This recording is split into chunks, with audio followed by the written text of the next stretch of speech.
Bonsoir et bienvenue à toutes et à tous sur le plateau du débrief. Je suis ravie de vous retrouver avec notre équipe et avec nos invités, comme chaque lundi, pour décrypter l'actualité internationale. Et ce soir, nous partons à Alep. Il y a maintenant presque une semaine, l'armée syrienne intensifiait ses frappes et son offensive sur Alep-Est, soumise à un blocus depuis l'été dernier. Depuis, la situation reste très préoccupante, notamment pour les civils, dont l'évacuation reste difficile. Et aujourd'hui, le Conseil de sécurité de l'ONU réuni a voté aujourd'hui même une résolution pour l'envoi d'observateurs internationaux en Syrie. Ce soir, nous essayons de comprendre et de décrypter cette situation. Que représente la prise d'Alep dans ce conflit? Est-ce qu'on peut parler d'un tournant? Qui sont les forces désormais en présence sur le terrain syrien? C'est ce à quoi nous essaierons de répondre dans la première partie de l'émission. Et puis, juste après la pause, nous essaierons aussi de comprendre les grands équilibres régionaux et internationaux qui sont en jeu dans ce conflit syrien. Comment peut maintenant évoluer la situation? Nous tenterons d'y répondre dans la seconde partie de cette émission. Et pour répondre à tout cela avec nous ce soir, nous avons le plaisir de recevoir M. Jawad Kardoudi. Bonsoir M. Kardoudi. Bonsoir. Vous êtes le président de l'Institut marocain des relations internationales. À vos côtés, Monsieur Hassan Saoud, colonel Hassan Saoud, vous êtes un ancien officier supérieur de la gendarmerie royale, vous êtes directeur de Security Consulting et vous êtes également chercheur associé à l'IRES, l'Institut royal des études stratégiques. Bienvenue. Merci beaucoup. Et enfin, face à vous, Monsieur Mohamed Hatimi, bonsoir. Bonsoir. Merci de revenir sur notre plateau. Vous êtes professeur universitaire spécialiste des affaires arabes. Alors, messieurs, je le disais en introduction, aujourd'hui même, le Conseil de sécurité de l'ONU a voté une résolution pour l'envoi d'observateurs internationaux en Syrie, notamment pour superviser l'évacuation des civils. Est-ce que cette résolution a tardé à venir? Colonel Saoud? Disons qu'elle a déjà le mérite d'exister, parce que ça fait longtemps qu'on l'attend, et puis avec le veto russe et chinois, on était désespérés. Là, elle tombe quand même, les 15 membres du Conseil de sécurité l'ont voté, y compris évidemment la Russie. Et cette résolution, je dirais qu'elle est un peu floue, dans la mesure où elle parle uniquement d'évacuation des civils, d'évacuation des combattants et évidemment de la protection du personnel médical et des infrastructures médicales, et puis la présence des observateurs des Nations Unies et des institutions pertinentes telles que ça a été dit dans la dernière mouture. Maintenant, elle reste un peu floue sur les combattants. Doivent-ils être évacués avec les armes ou pas? C'est une question que je n'ai pas vue dans cette dernière mouture, on verra. Mais le fait que les observateurs soient autorisés et que les Nations Unies puissent accéder directement sur tout le territoire de Syrie, c'est un pas en avant qu'on doit saluer. Pour terminer, il faut attendre la déclinaison de toute cette résolution sur le terrain, parce qu'on a eu déjà l'exemple des inspecteurs sur les armes chimiques. Et on a qui sont partis enquêter. Qui étaient partis enquêter. On a vu toutes les obstructions syriennes. C'était après l'attaque, rappelons-le, en août 2013, exactement. Dans la plaine de la Ghouta. Et là, on sait que la Syrie est quand même, pour l'obstruction, c'est un sport national. Monsieur Kardoudi, votre réaction par rapport à cette résolution? Monsieur le colonel Saoud vient de nous en rappeler les principaux points, et on ne parle pas de cessez-le-feu, notamment. Oui, alors effectivement, heureusement qu'il y a cette résolution. D'ailleurs, je rappelle que dimanche, il y avait une résolution française qui était beaucoup plus forte et qui demandait le déploiement d'observateurs. Et toute la nuit de dimanche, il y avait déjà une menace de veto de la Russie. Et donc, toute la nuit de dimanche, ils sont arrivés à ce compromis. Je voudrais juste, si vous le permettez, dire exactement ce qu'il est indiqué dans cette résolution. Il est demandé à l'ONU et d'autres institutions pertinentes de superviser de manière adéquate et neutre et de surveiller directement l'évacuation des quartiers est d'Alep. Donc c'est un peu vague et ça ne parle pas effectivement des combattants. Donc il faut suivre comment, sur le terrain, cette résolution va être appliquée. Monsieur Hatimi? Je pense qu'au point où on est, cette résolution-là, je dirais pas tombe à pic, mais quand même, c'est mieux que rien. Et j'ai peur que ce soit une résolution de plus. Parce que d'abord, il faut la mettre en application.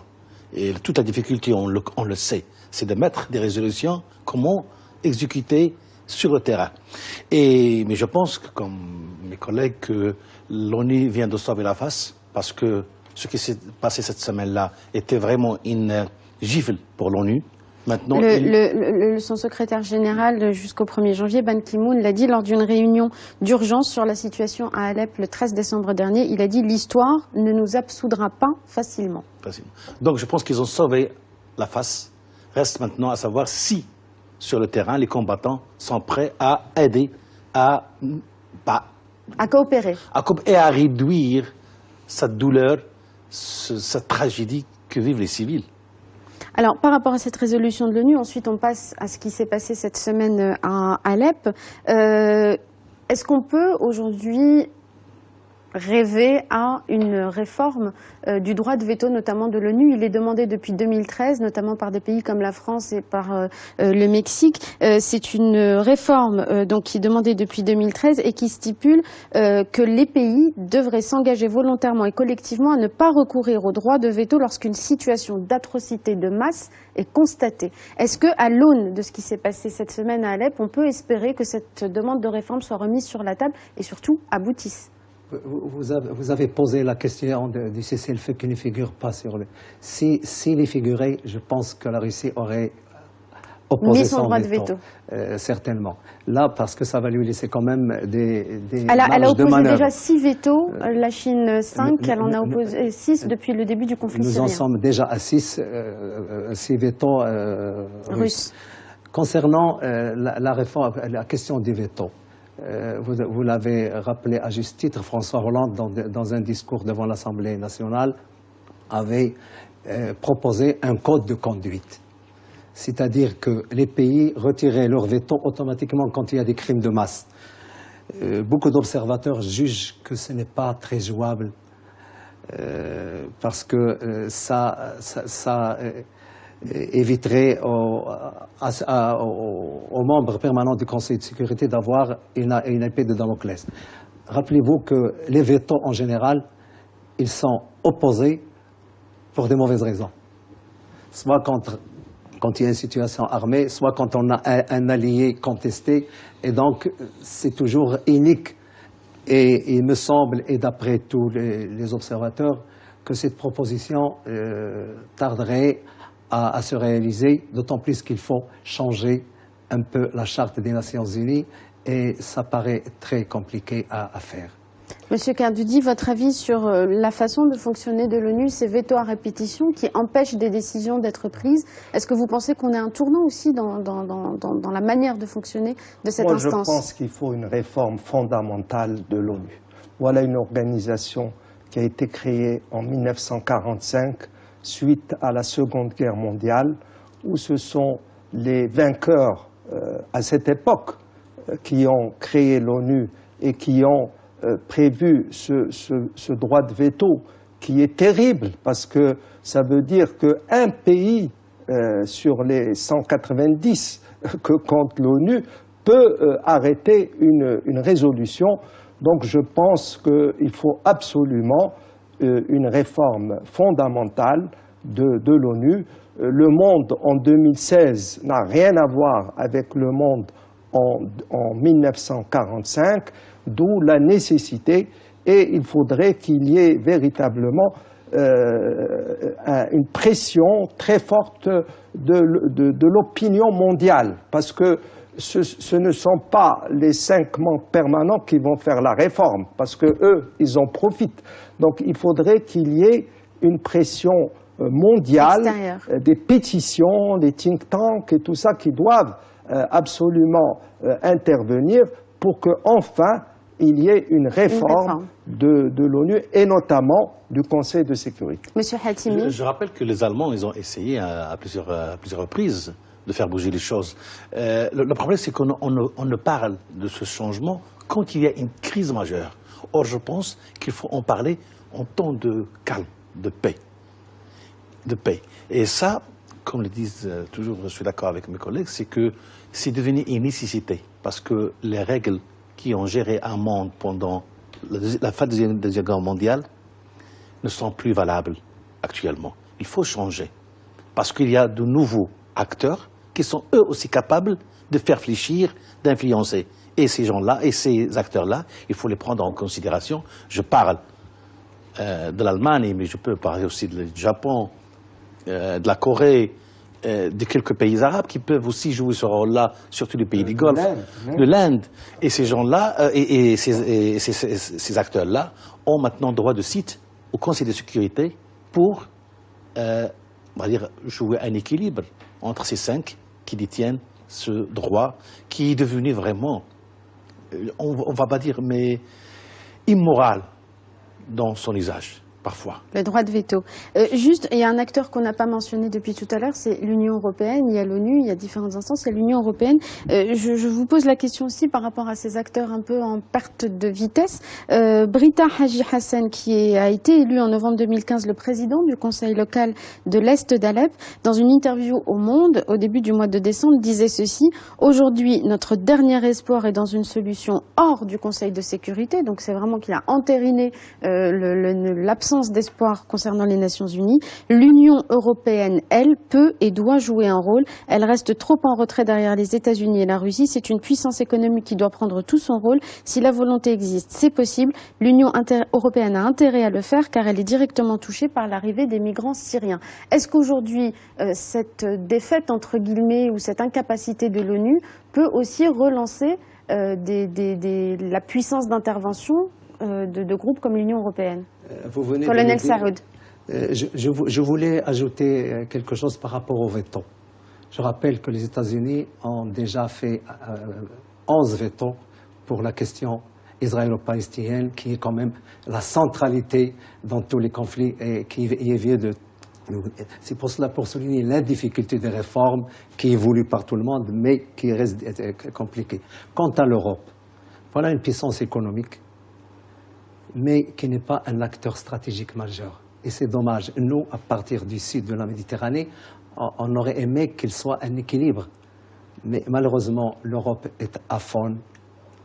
Et elle n'est pas présente dans les conflits majeurs, à part par des pays comme la France, qui est impliquée dans le problème qui nous intéresse.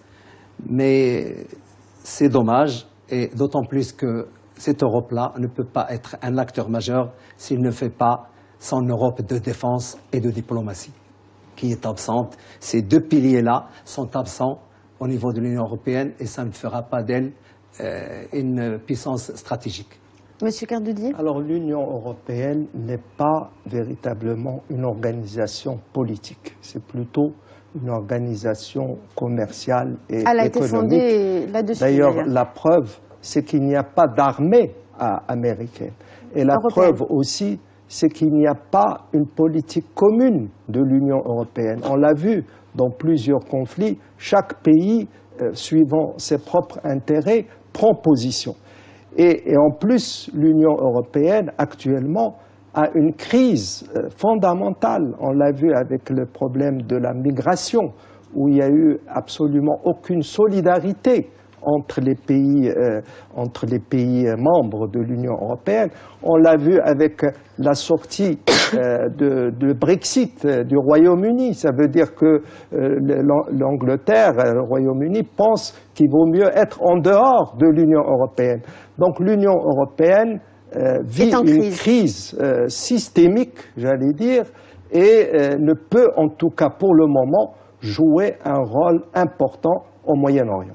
Alors, revenons, si vous le voulez bien, donc à la situation à Alep, à ce qui s'est passé il y a une semaine. Est-ce qu'on peut parler de tournant aujourd'hui dans le conflit syrien? C'est ce que s'accordent à dire beaucoup d'observateurs.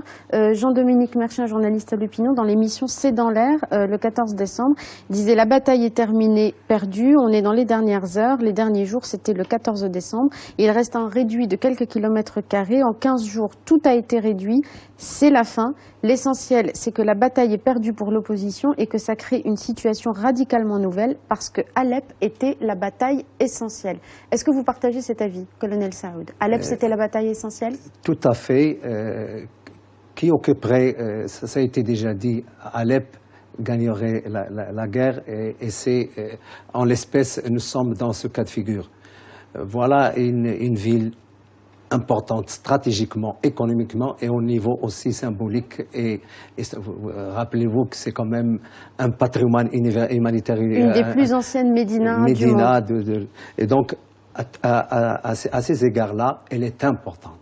C'est la deuxième ville de Syrie, 2 300 000 habitants. Et donc, la prendre, c'est quand même une bataille qui a été gagnée par l'armée syrienne et par ses alliés. Maintenant, il y a le côté humanitaire qui est quand même désastreux et qu'il faut absolument régler, non seulement à Alep, mais dans toute la Syrie. Mais le problème d'Alep, maintenant que la résolution est tombée, je pense qu'il est temps de faire évacuer quand même 43 000 qui seraient... Oui, il reste encore 43 000 civils bloqués à Alep-Est. 2000 à 2500 combattants. Et il va falloir s'atteler à cette tâche-là et que les Nations Unies veillent à ce que ça se passe dans le calme, compte tenu des tergiversations qu'on connaît pour le régime syrien. Monsieur Hatimi, la bataille d'Alep, elle est décisive? Moi, je pense qu'elle est décisive, dans le sens où, d'abord, d'ailleurs, le régime maintenant a pratiquement la main sur ce qu'on appelle la Syrie utile, c'est-à-dire l'axe qui va juste de Damas jusqu'à Alep, et où il y a les principales villes de la... Et puis maintenant, qu'est-ce qu'il reste à l'opposition? C'est de se replier sur des régions qui sont à 100% contrôlés soit par l'État islamique, soit par les groupes salafistes. Ce qui fait qu'ils ne pourront pas joindre leurs efforts, à moins qu'il y ait un miracle. Et sur sa lancée, je ne vois pas, ou difficilement, comment le régime pourra arrêter son offensive pour récupérer les zones qui lui échappent encore. Je pense que nous sommes dans une logique de violence qui va continuer. Alors, lorsque vous parlez de l'opposition qui va devoir se replier dans des zones tenues ou par l'État islamique ou par des rebelles, vous laissez entendre que l'opposition qui était aujourd'hui présente à Alep, c'était l'opposition syrienne libre. Est-ce que c'est le cas?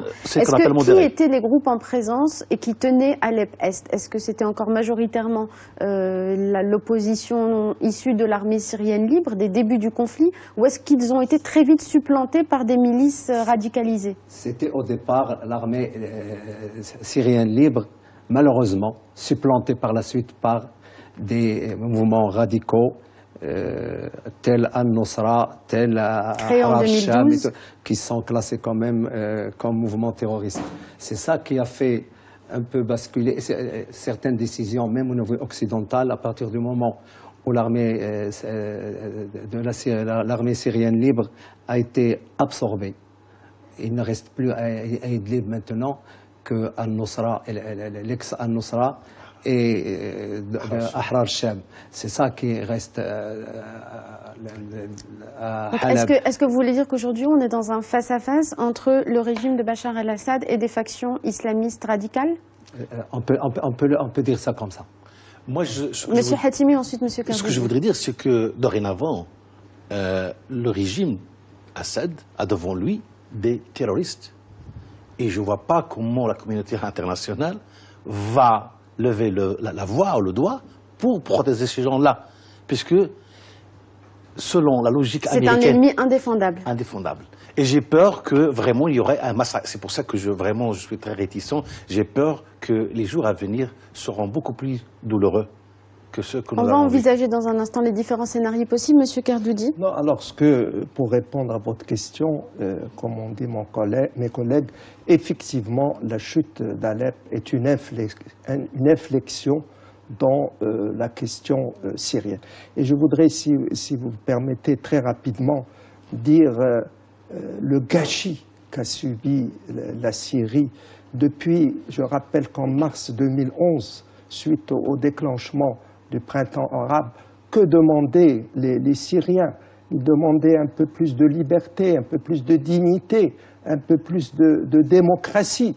Et puis le régime de Bachar al-Assad a fait une répression sanglante de ces manifestations. Une répression qui a été très vite dénoncée par plusieurs organisations internationales qui, dès décembre 2011, notamment Human Rights Watch, parlaient de crimes de guerre. Je voudrais aussi parler de la défection d'Obama.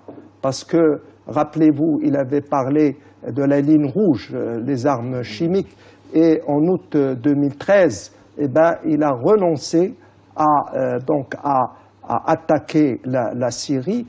Et alors, si vous permettez juste, on le cite, il a fait sa déclaration en août 2012, c'est-à-dire précisément un an avant l'utilisation des armes chimiques dans la plaine de la Ghouta. Et voici ce qu'il disait en pleine campagne électorale. Si nous commencions à voir des quantités d'armes chimiques déplacées ou utilisées, cela changerait mon équation. Il s'agirait là d'une ligne rouge qui aurait des conséquences énormes. C'était donc août 2012. Alors, si vous permettez, je continue. Je vous en prie. Donc, après la défection d'Obama, évidemment, Hollande ne pouvait pas aller seul, puisque aussi le Royaume-Uni, lui aussi, avait refusé. Et c'est là, il faut parler un petit peu de la Russie, c'est là où Poutine a saisi cette occasion en disant « c'est le moment d'intervenir ». Et c'était en septembre 2015 où la Russie a intervenu, mais d'une façon très, très forte. Et c'est grâce à la Russie, il faut dire les choses telles qu'elles sont, c'est grâce à la Russie que le régime syrien a pu revenir, parce qu'à certains moments, tout le monde disait « c'est fini, Bachar al-Assad est terminé ». Et grâce à la Russie et à la détermination de Poutine face à un Occident qui vraiment, dans cette affaire, a été très faible, que maintenant, c'est un tournant, comme vous avez dit, et je crains que maintenant, même les alliés des rebelles, que ce soit les pays arabes, Arabie Saoudite ou Qatar, vont peut-être donner moins d'aide aux rebelles, et je crains que malheureusement, on ait une victoire du régime syrien appuyé par la Syrie. Vous voulez réagir, M. Hatimi? Moi, juste avant qu'on fasse la pause? Je ne dirais pas, malheureusement, peut-être qu'au point où on est, il faut toujours voir la situation telle qu'elle est, le degré de violence. C'est vraiment l'un des conflits les plus violents au XXe siècle. En finir, en découdre, peut-être, parce que là, on ne sommes plus dans l'équation méchant-ange. Nous sommes dans un oui, la conflit situation est beaucoup plus difficile, politique, complexe que cela. Complexe. Oui, mais pardon. On découdre peut-être. On le laisse terminer parce qu'on doit faire la pause et vous lui répondrez juste après. On découdre peut-être, qu'on le veuille ou non, le prix sera exorbitant. Quelles que soient les options, le prix sera exorbitant.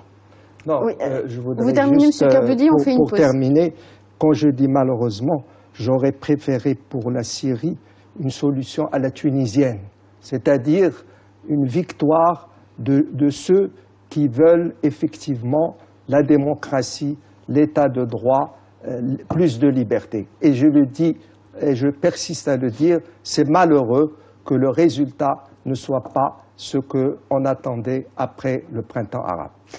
On revient dans un instant, je vous donnerai la parole juste après la pause pub, colonel Saoud. Restez avec nous sur Média TV, la pause pub, et on se retrouve juste après. À tout de suite. De retour sur le plateau du débrief où on continue avec nos invités à analyser la situation en Syrie après la prise d'Alep. Colonel Saoud, avant la pause, on parlait de la situation aujourd'hui et des possibilités de repli. Vous vouliez réagir? Je voulais réagir par rapport à l'attitude du président américain sortant. Bien évidemment, comme l'a dit Jawad Kredou, il y avait avant, évidemment, le Premier ministre Cameron qui avait saisi le Parlement, les Lords, pour autoriser l'intervention, et il a été débouté. S'en est suivi évidemment la consultation du Congrès, même résultat, alors que le président Obama n'avait pas l'obligation de consulter le Congrès pour une intervention comme celle-là. C'est la première fois que ça se fait. Et puis, comment on en est arrivé là? Évidemment, à un moment donné, jusqu'en 2013, 2014, le régime de Bachar al-Assad était à 22% du territoire qu'il gardait. Le reste était entre les mains de la rébellion. Et c'est là où la Russie, vous savez, la géopolitique n'aime pas le vide. Quand il y a un vide, il y a quelqu'un pour le... Eh bien, c'est là où ils ont, évidemment, après avoir saisi l'Assemblée fédérale russe, il a été autorisé à faire sa projection sur la Syrie pour protéger le régime syrien. Et je vous rappelle que c'est la première fois qu'il y a une intervention à l'étranger depuis l'Afghanistan. Rappelez-vous que c'est depuis l'Afghanistan, la fédération, la Russie n'est jamais intervenue à l'extérieur, sauf dans évidemment ce qu'ils appellent l'étranger proche. Et c'est là où l'équilibre de force a été complètement modifié jusqu'à la situation actuelle. Évidemment, nous en sommes à 340 000 morts. Oui, les chiffres varient, mais les moyennes, c'est autour de 300 000 morts. 310 000. 300 000 morts, 4,8 millions de réfugiés, voilà. 13 millions de Syriens qui ont besoin d'une aide humanitaire, et la liste est encore longue. Les charniers n'ont pas encore livré leur secret. Quand les charniers seront découverts, vous allez voir que ça va être énorme. Et donc c'est le vide qui a fait que la Russie est là. D'abord, pourquoi? Parce que la Russie, il veut faire oublier l'Ukraine. Et puis il veut se projeter en puissance globale. C'est ça, je suis là, je suis incontournable. Primo, ça c'est le géopolitique. Et je suis incontournable dans tout ce qui se passe au Proche-Orient. Ça c'est l'intérêt géopolitique. Et toutes les négociations doivent passer par moi. Le géostratégique. Vous avez évidemment la base de Tartouse, qui était une base technique. Là, elle va devenir une base navale à part entière. Et vous avez toute la Méditerranée. Oui, la Russie veut garder cette base en Méditerranée. Elle va la renforcer et elle va avoir l'œil sur la Méditerranée. Donc voilà, c'est un vide qui a fait que la Russie, pour des raisons, pour ses intérêts évidemment, qu'elle soit présente en ce moment en Syrie, pour protéger évidemment un allié traditionnel. Ça fait depuis 1947 qu'il y a des conventions d'aide mutuelle avec la Syrie. Et voilà où nous en sommes. Mais la Russie, elle est dans son rôle de puissance stratégique. Qu'est-ce que vous voulez que je vous dise? Alors, Monsieur Kerdouli, juste s'il vous plaît pour ne pas aller trop vite, parce que là on est déjà passé aux puissances internationales qui interviennent dans ce conflit, juste sur comment on en est arrivé là et comment on arrive à cette situation aujourd'hui. Comme on le disait dans la première partie, finalement le régime de Bachar el-Assad se retrouve face à des ennemis indéfendables qui sont les forces radicales islamistes. Comment on en est arrivé là, Monsieur Kerdouli? On en est arrivé là parce que, comme je l'ai dit au départ, c'était tout simplement des manifestations suite au déclenchement du printemps arabe. C'était uniquement ça. Et Bachar al-Assad, au lieu de négocier à ce moment-là avec les opposants, eh bien, il a choisi la manière forte. Et tout cela a été déclenché à ce moment-là avec la défection des États-Unis et puis l'arrivée en force de la Russie en septembre 2015, mais n'oublions pas les autres acteurs. Les autres acteurs, c'est l'Iran. Il ne faut pas oublier que l'Iran veut qui également... aujourd'hui intervient directement sur le terrain. Absolument. À L'Iran Est. a une politique extrêmement active au Moyen-Orient parce qu'il y a un antagonisme, il faut le dire, entre le sunnisme et le chiisme. L'Arabie saoudite étant le leader du sunnisme et l'Iran le leader du chiisme. Et donc, l'Iran déjà a profité de l'Irak. Vous savez, on a dit que les États-Unis ont offert l'Irak à l'Iran. Et c'est vrai, parce que l'Iran, étant à majorité chiite, maintenant est sous influence de l'Iran.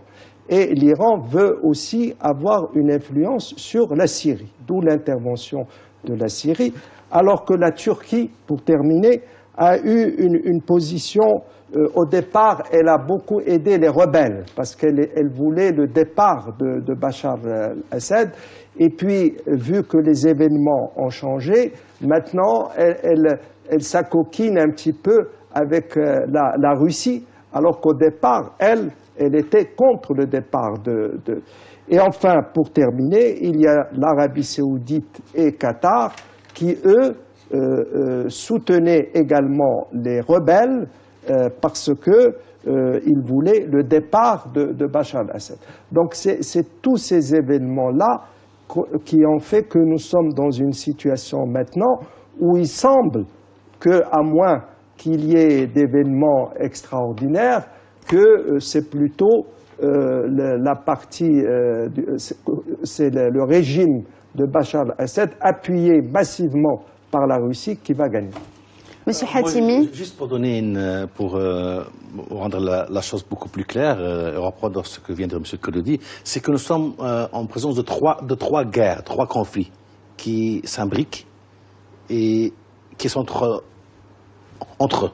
Nous avons d'abord un noyau qui est le conflit entre le régime et ses opposants. Ces opposants qui ont démontré, preuve à la preuve, qu'ils sont désunis et qu'ils ne sont pas prêts à s'unir pour contrer un régime.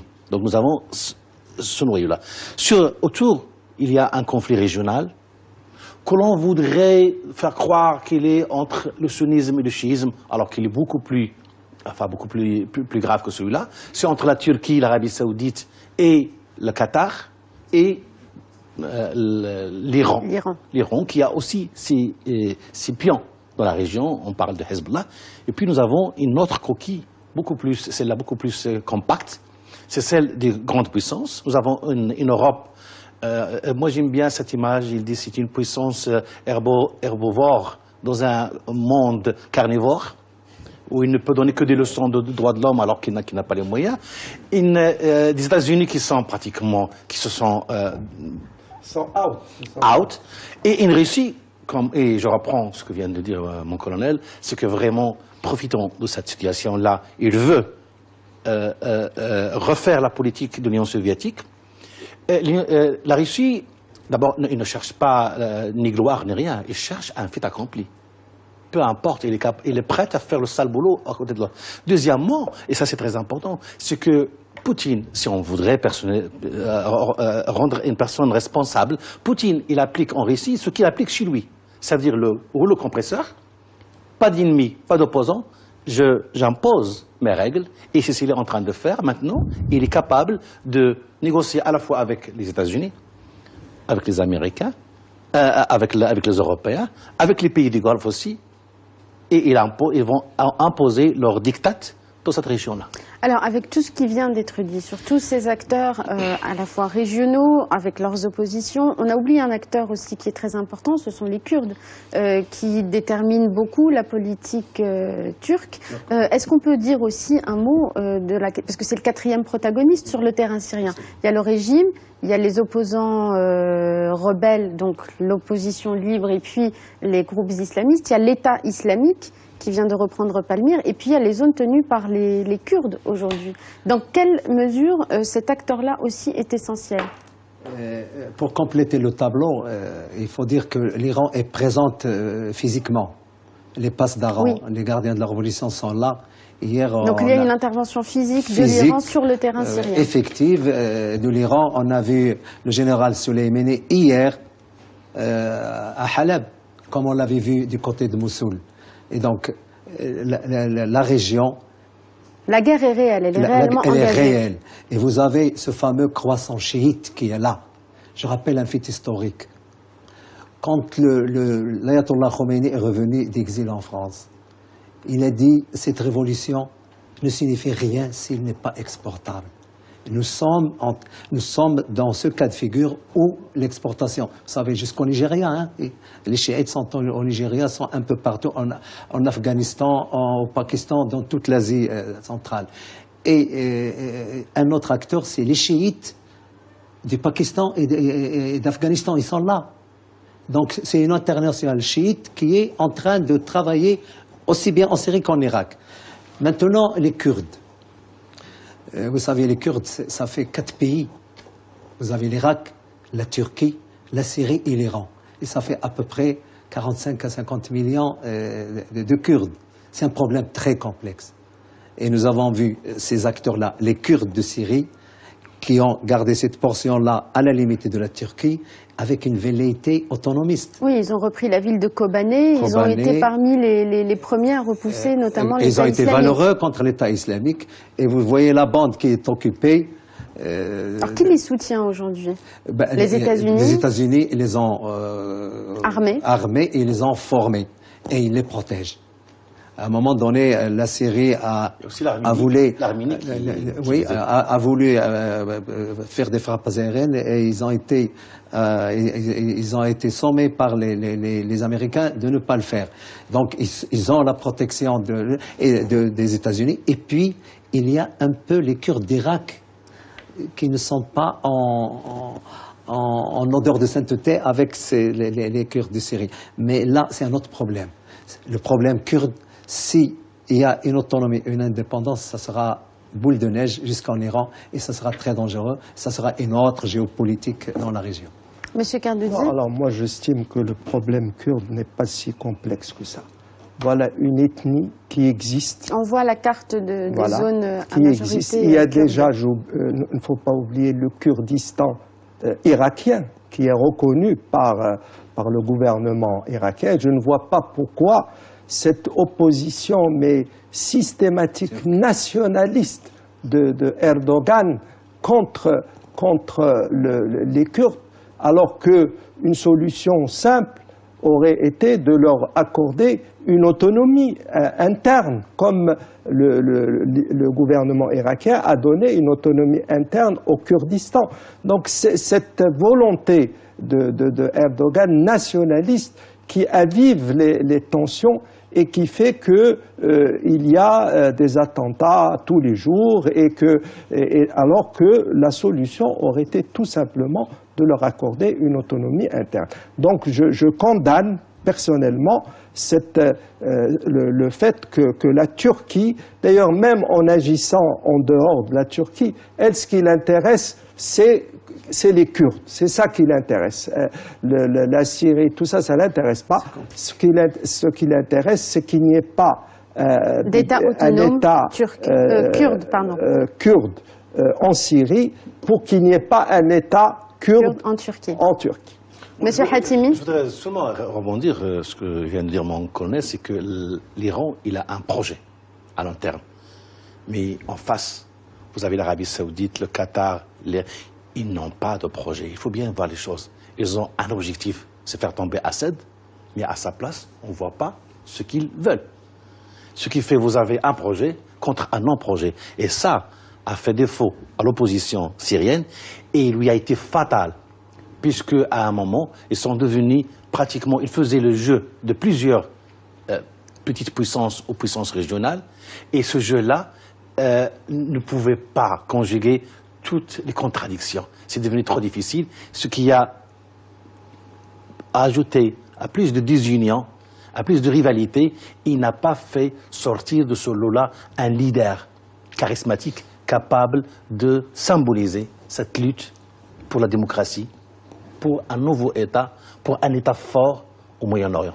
Alors, on a évoqué tous ces acteurs, on se rend compte à quel point la situation est complexe, donc on essaie modestement un peu de débriefer, de décrypter les choses, mais la Syrie est donc, si j'entends bien tout ce qui est dit, une zone de conflit par procuration, une zone de guerre par procuration pour plusieurs États. Alors deux questions, pourquoi c'est la Syrie qui concentre autant de puissance et qui est le centre de ce conflit? Et ensuite, quelle issue peut-on espérer à cela, sachant qu'il y a des puissances régionales et internationales qui sont engagées? Est-ce qu'on peut être optimiste ou est-ce qu'on peut craindre le pire?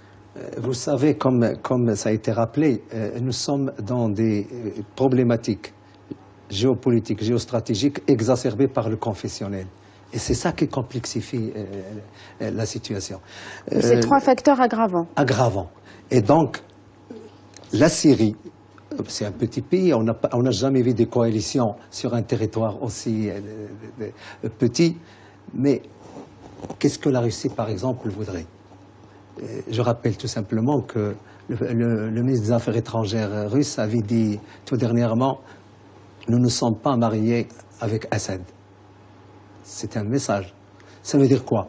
Ça veut dire, à mon humble avis, que pour la Russie, un régime convenable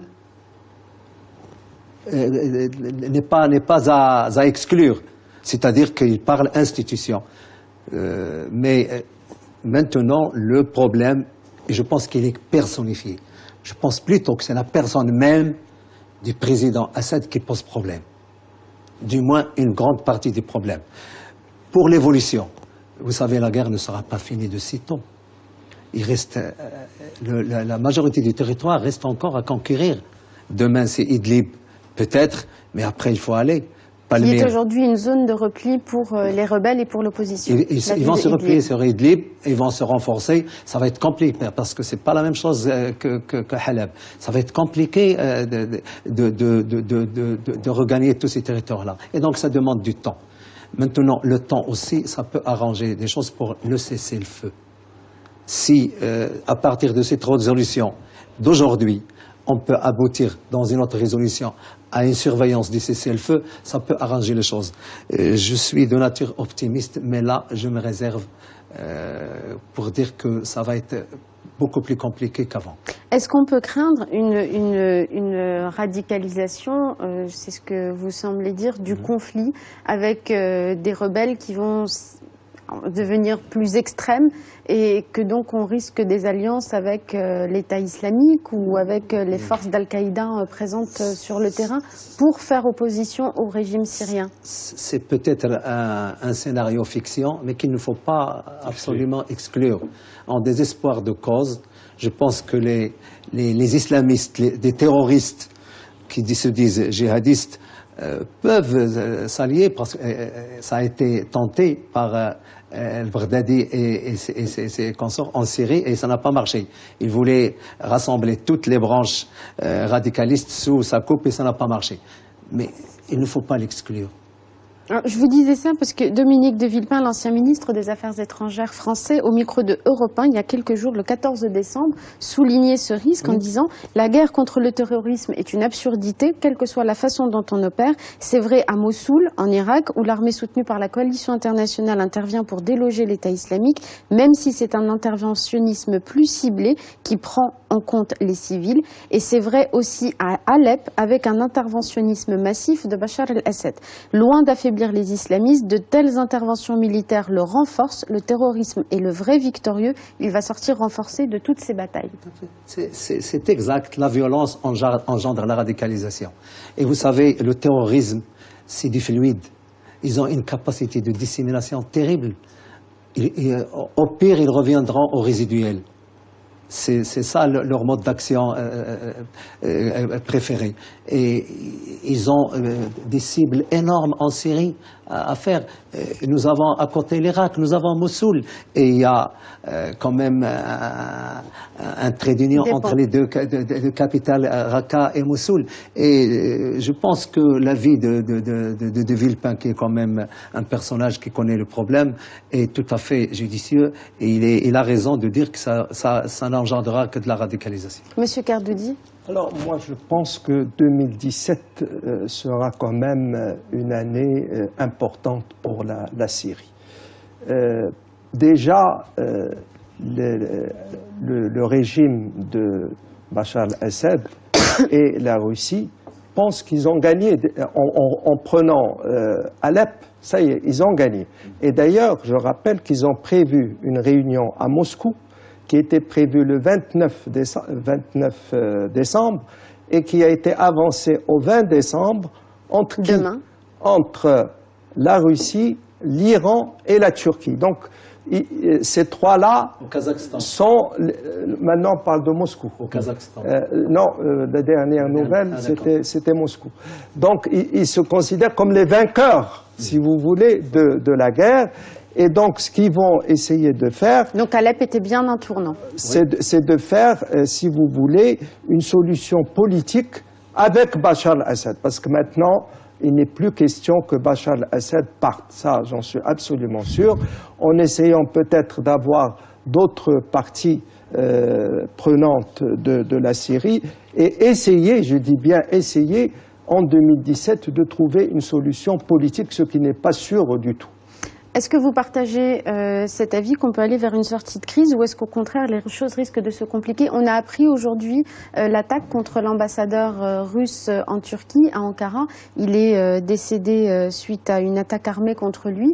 Est-ce que ça peut servir au contraire de catalyseur pour encore plus de complications? Je pense que cette victoire-là, qui est quand même remportée haut la main par le régime et par la Russie, va augurer à une issue, parce que le gouvernement, enfin le pouvoir, le régime syrien maintenant est en position de force. Il est capable d'imposer des solutions que l'opposition ne peut pas refuser parce qu'il est en position d'infériorité et de faiblesse. Vu de ce point-là, vu que les Américains sont out, vu que les Européens ne peuvent rien faire, vu que l'Iran maintenant intervient directement, vu que l'Arabie Saoudite est occupée par ce qui se passe chez elle et au Yémen, vu que le Qatar ne peut donner que de l'argent, pas plus que de l'argent, donc je pense qu'on va une série qui malheureusement, et là je rejoins ce que disait M. Kerdoudi, sera en faveur du régime, sachant pertinemment que Assad sait, et le sait, qu'il ne sera pas l'homme de la paix. Il pourra au mieux finir la guerre, mais il ne sera pas l'homme de la paix. Je vous donne la parole dans un instant. Colonel Saoud. Moi, je vais diverger un peu. Je crois qu'Assad n'est pas libre de ce qu'il fait. Le dividende stratégique de cette guerre-là, c'est pas lui. C'est les Iraniens et les Russes. Et donc, toute décision concernant l'avenir de la Syrie ne peut pas être prise passera par lui. Elle sera prise par ses parrains. Ça, c'est ce que je pense. Vous avez parlé de cette attaque de l'ambassadeur de Russie. C'est pas une mauvaise chose pour la paix.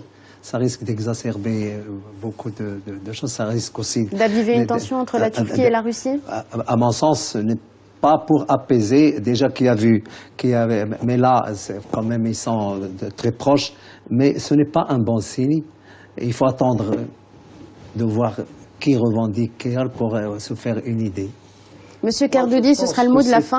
Cet événement qui s'est passé aujourd'hui, l'assassinat de l'ambassadeur en Turquie, va rebattre les cartes. D'ailleurs, c'est ça qui est extraordinaire en relations internationales. C'est jamais fini. Et donc, évidemment, il faut en savoir plus parce qu'on ne sait pas. Mais peut-être que ça va rebattre les cartes. Et en tout cas, Poutine, vous savez, chaque fois qu'un avion, et comme vous le savez, avait été attaqué en Turquie, maintenant c'est un ambassadeur, peut-être ça va rendre les relations entre la Turquie et la Russie beaucoup plus difficiles et rebattre les cartes de la Syrie. Monsieur Hatimi, vous avez 30 secondes parce qu'on arrive à la fin. Juste pour dire que si Poutine agit comme ça en Syrie, c'est parce qu'il n'y a pas d'opinion publique défavorable en Russie. Peut-être que cet assassinat-là va un petit peu rendre les choses à leur place. Moi, je voudrais finir sur quelque chose, c'est dire que tellement de crises, tellement de drames au Moyen-Orient, et généralement, quand on lit l'histoire, je suis historien, quand on lit l'histoire de cette région-là, enfin d'apprendre, et pour ne pas refaire les erreurs. Or, on voit très bien que plus on lit cette histoire, plus on refait les mêmes erreurs, et la Syrie paye, mais vraiment paye, le prix du fait que le régime de Assad n'a pas fait attention aux règles de l'histoire. Si vous permettez, je non, c'est la fin, Monsieur Kerdoudi. Juste le dernier mot, en un mot. Le mot, c'est un véritable désastre humanitaire. Moi, je trouve qu'on a trop parlé des États. On n'a pas parlé de ce peuple. On l'a rappelé, on a donné les chiffres des déplacés, des réfugiés, des 40 000 civils encore bloqués à Alep. Pas de quoi manger. C'est ça, pour moi, le plus important. C'est le désastre humanitaire. Merci de l'avoir rappelé, Monsieur Kerdoudi. Merci à vous trois d'avoir été avec nous ce soir et de nous avoir aidé à y voir un petit peu plus clair dans cette situation très complexe. Merci à vous toutes et à vous tous de nous avoir suivis. Merci pour votre fidélité. Restez sur Médien TV dans un instant, la suite des programmes. Et quant à nous, on se donne rendez-vous mercredi pour un nouveau débrief. Bonne soirée à tous.